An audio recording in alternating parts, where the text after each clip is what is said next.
मुख्यमंत्री योगी आदित्यनाथ ने दीपावली से पहले गोरखपुर के देवरिया बाईपास स्थित palm paradise high rise building में 160 परिवारों को ईडब्ल्यूएस और एलआईजी फ्लैट्स की चाबियां सौंपी। इनमें 80 फ्लैट आर्थिक रूप से कमजोर वर्ग और 80 निम्न आय वर्ग के लिए हैं। इसी अवसर पर मुख्यमंत्री ने गोरखपुर विकास प्राधिकरण की 118 करोड़ रुपए की 50 विकास परियोजनाओं का लोकार्पण और शिलान्यास किया तथा पौधारोपण भी किया।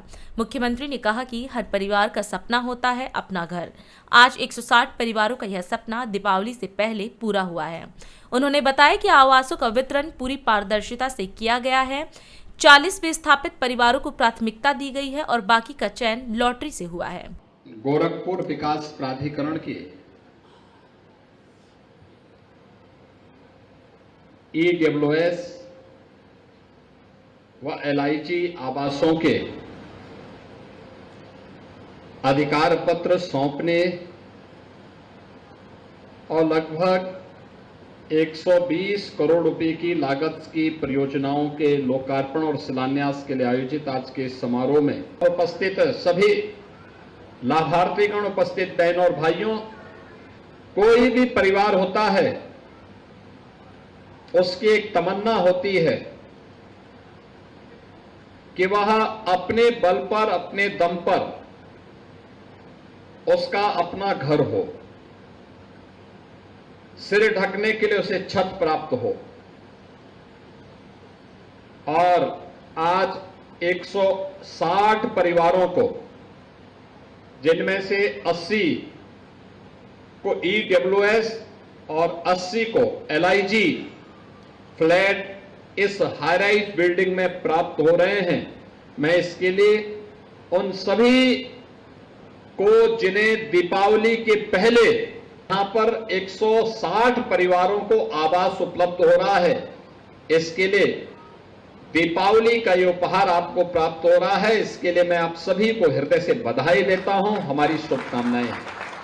गोरखपुर के विकास से जुड़े हुए 120 करोड़ रुपए की परियोजनाएं भी जो गोरखपुर विकास प्राधिकरण के द्वारा गोरखपुर के विकास के लिए दी जाने वाली योगदान है, उसका भी लोकार्पण और शिलान्यास का कार्यक्रम अभी यहां पे संपन्न हुआ है। यह सचमुच एक सपना होता है किसी भी नौजवान का, किसी भी परिवार का, एक सपना। और सपना यह होता है कि उसका अपना घर हो। यह सपना साकार होना, अपना घर का सपना साकार होना, उसके जीवन की एक बहुत महत्वपूर्ण घटना होती है। आज इन 160 परिवारों का इस योजना से लाभान्वित होते हुए दिखाई दे रहे हैं और इसके लिए मैं आप सबको दीपावली के पहले मिले इस उपहार के लिए हृदय से बधाई देता हूं, अपनी शुभकामनाएं देता हूं। इसमें सबसे पहला उपहार तो मिला है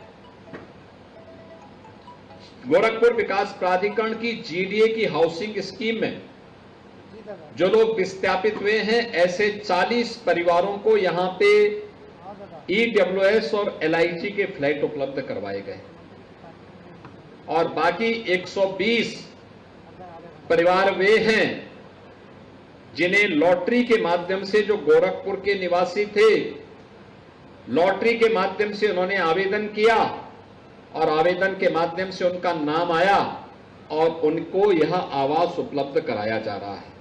मुझे जो बताया गया कि 9000 से अधिक लोगों ने आवेदन किया और आवास में सौभाग्यशाली आप थे कि आप में से 160 लोगों को यह सुविधा प्राप्त हो पाई। जो 9000 से अधिक लोगों ने आवेदन किया है, ये जरूरतमंद हैं और मैं विकास प्राधिकरण से कहूंगा कि प्रयास होना चाहिए उन लोगों के लिए आवास की प्रक्रिया को हम तेजी के साथ आगे बढ़ाएं, ऐसे ही हाई राइज बिल्डिंग बनाएं, अच्छा आवास दें। देखिए, इस आवास की जो सबसे बड़ी विशेषता है वह ये कि जो ईडब्ल्यूएस के आवास बने हैं, ये ईडब्ल्यूएस के आवास यहां पर जो बने हैं, इसमें 35 वर्ग मीटर में यह आवास बना है। 5,40,000 रुपए का राशि आपको देना होगा और यह आवास आपको उपलब्ध हो गया है। ये 5,40,000 रुपए का आपको आवास प्राप्त हो रहा है। इसकी जो कीमत है, बाजार का जो दाम है, यह लगभग 13 से लेके 15 लाख रुपए पड़ती है। लेकिन शासन के द्वारा छूट दी जा रही है, उस आधार पर यह 5,40,000 रुपए इसका रेट तय किया गया है, जिससे हर गरीब के पास अपने सिर को ढकने के लिए छत प्राप्त हो सके। ऐसे ही जो आवास यहां पे उपलब्ध करवाए गए हैं LIG के आवास में जो व्यवस्था दी गई है वह 41 वर्ग मीटर का है और जिसमें 10,80,000 रुपए की राशि उसके लिए उसका रेट निर्धारित किया गया है। लेकिन सरकार को उसको बनाने में जो पैसा खर्च हुआ है, उसके निर्माण में वह लगा है लगभग 19 से 20 लाख। उसको 10 लाख रुपए तक की सब्सिडी देने का काम किया गया, तब उसका रेट घट करके 10,80,000 हुआ है। और वह आज यहां पर भी ऐसे 80 परिवारों को यह आवास उपलब्ध करवाया गया है। जिन लोगों के लिए आवास प्राप्त हुए हैं, उन सबको मैं हृदय से बधाई देता हूं। राष्ट्रीय